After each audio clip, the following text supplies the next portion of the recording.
Now, it is a time for your first assignment here. So, having all the knowledge that I just gave you, I want you to complete one assignment. So, what I want you to create, I want you to create two numbers. Actually, I want the system to ask the user to add two numbers, number A and number B. So you need to create two inputs, and one of the inputs to be assigned to number A and the other input to be assigned to number B. Then what I want you to do is to subtract these numbers. So I want to subtract, so subtract number B from number A. And what I want you to do is to print the result.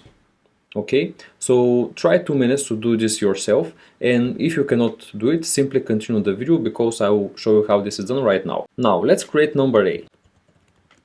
So number A will be equal to float input first. Okay, so here we ask the user for input, and actually you can see that here I wrote float because I want to specify that this is a float. So this is a number with a decimal point, right? As you remember, in the last exercise we wrote int in front of the your age, right? And we did it because we want to specify that this is not a string, but this is actually an integer.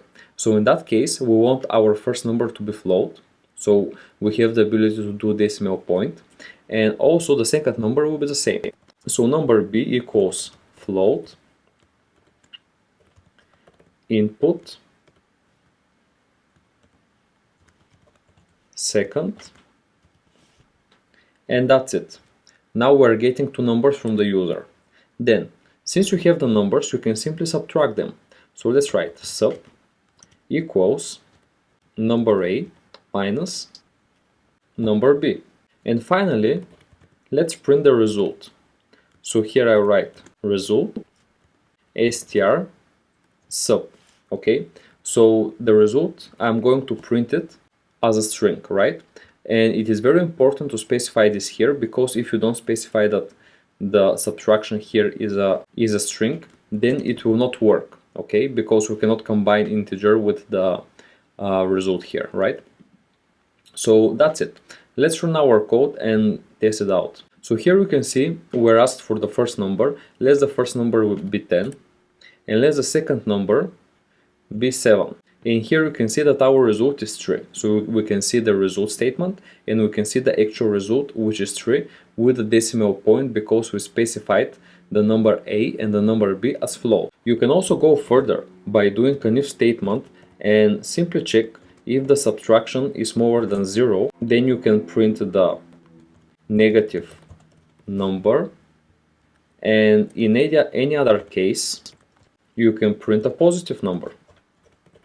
Okay, so in that case, if I run the code, let's make the first number equal to 6 and the second equal to 12, and here we're getting -6, which is a negative number.